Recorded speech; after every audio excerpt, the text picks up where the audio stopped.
Have you sat down and wondered why being smart sometimes feels like a curse? Why do the most intelligent people often end up alone, while those of average minds seem to thrive socially? Arthur Schopenhauer, one of history's most brutally honest philosophers, cracked this riddle nearly 200 years ago.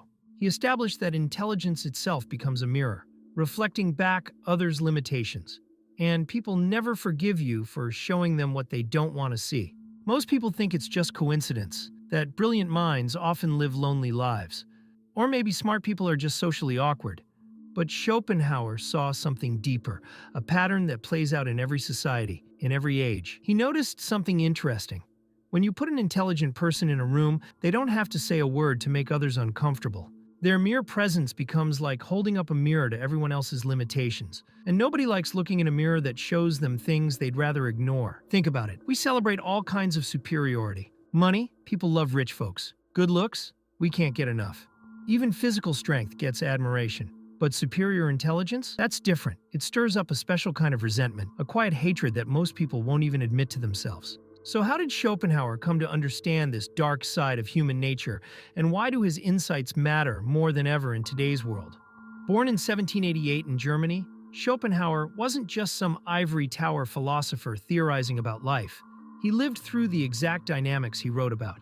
As a young lecturer, he scheduled his university classes at the same time as the famous philosopher Hegel, who he saw as a complete fraud.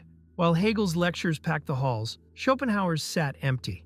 But instead of just getting bitter, he got curious. Why did people flock to comforting nonsense while avoiding harder truths?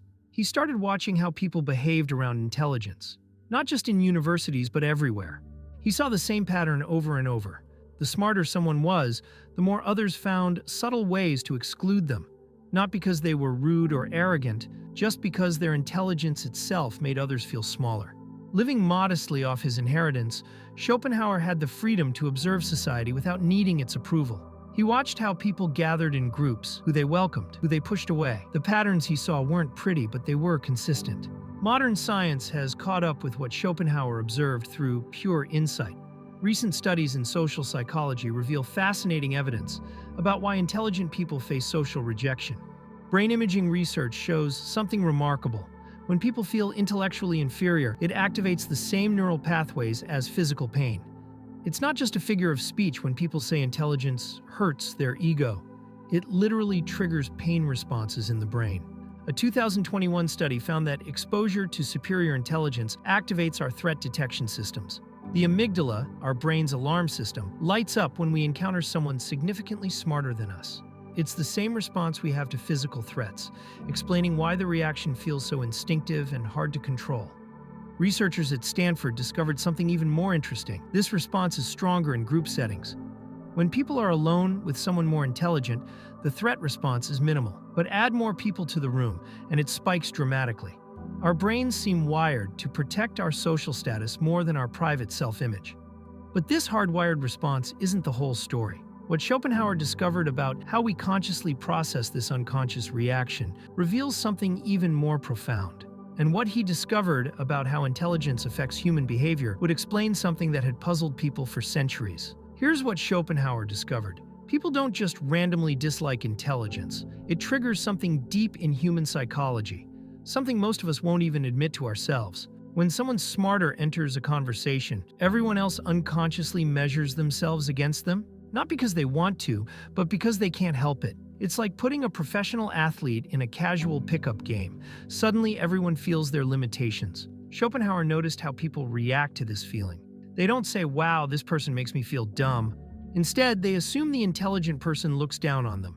Even if the smart person hasn't said a word about their intelligence, others feel judged just by their presence. And here's the really fascinating part. The smarter someone is, the less they might actually judge others. But that doesn't matter. People react to the mirror intelligence holds up, not to any real judgment. It's why you'll often hear things like, "They think they're so smart," about people who've never claimed to be smart at all. But why do we react this way to intelligence when other kinds of superiority don't bother us nearly as much? Schopenhauer noticed something fascinating about how intelligence affects men and women differently in society. While both face rejection, the dynamics play out in unique ways. For intelligent men, the rejection often comes as direct confrontation or subtle exclusion. But for intelligent women, Schopenhauer observed a double bind. They face resistance not just for their intelligence, but for breaking social expectations about how women should present themselves. He pointed out how society often forces intelligent women to choose between being liked and being respected. While beauty in women is celebrated, intelligence gets a different response. An intelligent, beautiful woman, he noted, often faces more isolation than either quality alone would cause. Beauty attracts superficial attention, while intelligence pushes it away. Modern research backs this up. Studies show intelligent women often downplay their capabilities in social settings, something their male counterparts feel less pressure to do. They're more likely to face what psychologists now call the competence-likability trade-off. The more competent they appear, the less likable they're rated by both men and women. Isn't it interesting just how the most popular person in a group rarely seems to be the smartest? Schopenhauer explained why. Mediocrity makes people comfortable. It's like a warm blanket that tells everyone, don't worry, you're just fine as you are. Average minds have a special social power. They don't challenge anyone's self-image. They don't accidentally make others question themselves. Instead, they make everyone feel good about their own level of thinking. Think about conversations at most social gatherings. They stick to simple topics, obvious jokes, basic observations, because keeping things surface level keeps everyone comfortable. The moment someone introduces a more complex idea, you can feel the room tense up. Schopenhauer saw how this played out in every field. Mediocre artists got more exhibitions than brilliant ones. Average writers sold more books than profound ones. Not because people couldn't tell the difference, but because mediocrity never makes them feel inadequate. Now let me show you how this same pattern plays out in today's world and why it might be even stronger than ever. Look around your workplace or scroll through social media. Schopenhauer's insights are playing out everywhere, just in modern forms. That brilliant colleague who gets left out of lunch invites, the thoughtful posts that get ignored while simple memes go viral. It's the same pattern he spotted 200 years ago. In today's offices, we've given it new names. We talk about being a culture fit or having emotional intelligence. Sure, these things matter, but how often is not a culture fit really code for makes others feel intellectually uncomfortable? Even in tech companies that claim to value intelligence, you'll notice the most successful people aren't usually the smartest. They're the ones who make others feel smart. Social media has made this even more obvious. Complex ideas get ignored while oversimplified hot takes go viral. Why? Because depth makes people think, and thinking makes people uncomfortable. It's easier to share a simple opinion that makes everyone nod than a complex truth that makes people question things. Even in education we see it. Schools claim to value intelligence, but watch what really gets rewarded. It's usually not the most original thinkers, but the ones who make ideas simple enough for everyone to feel included. Here's the strangest part of how society treats intelligence. We need it desperately, but resist it actively. Schopenhauer called this the ultimate social paradox.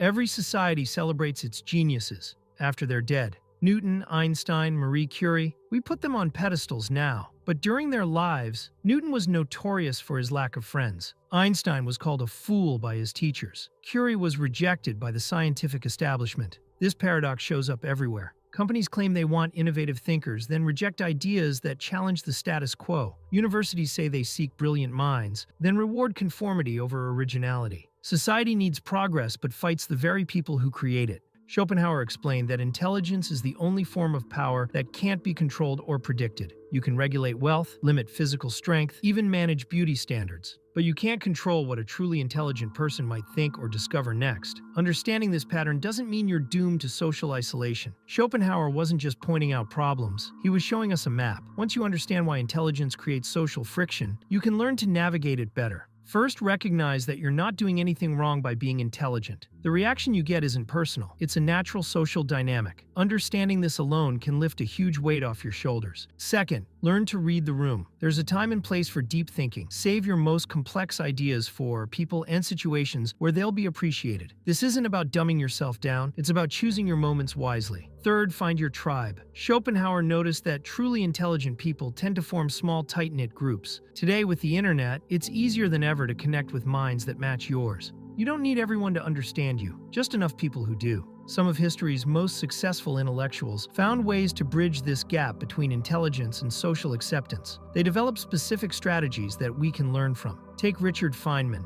the brilliant physicist. He became famous not just for his genius, but for his ability to make complex ideas accessible without dumbing them down. He used simple language and relatable examples, making his intelligence inviting rather than threatening. Ada Lovelace, often called the first computer programmer, created what she called social laboratories, gatherings where intelligent people could interact freely while making others feel welcome to join and learn. She showed that intelligence doesn't have to be isolating if you create the right environment. Even Benjamin Franklin, despite his towering intellect, deliberately presented himself as a constant learner rather than an authority. He would often phrase his ideas as questions or suggestions, making his intelligence feel like a shared journey rather than a superior position. Now, let me show you how all this comes together to change the way you approach social situations. Look, being intelligent doesn't mean you're destined for loneliness. Schopenhauer wasn't telling us these things to make us feel hopeless. He was showing us reality so we could deal with it better. Think about some of history's greatest minds. Darwin spent years in isolation developing his ideas. Einstein worked in a patent office,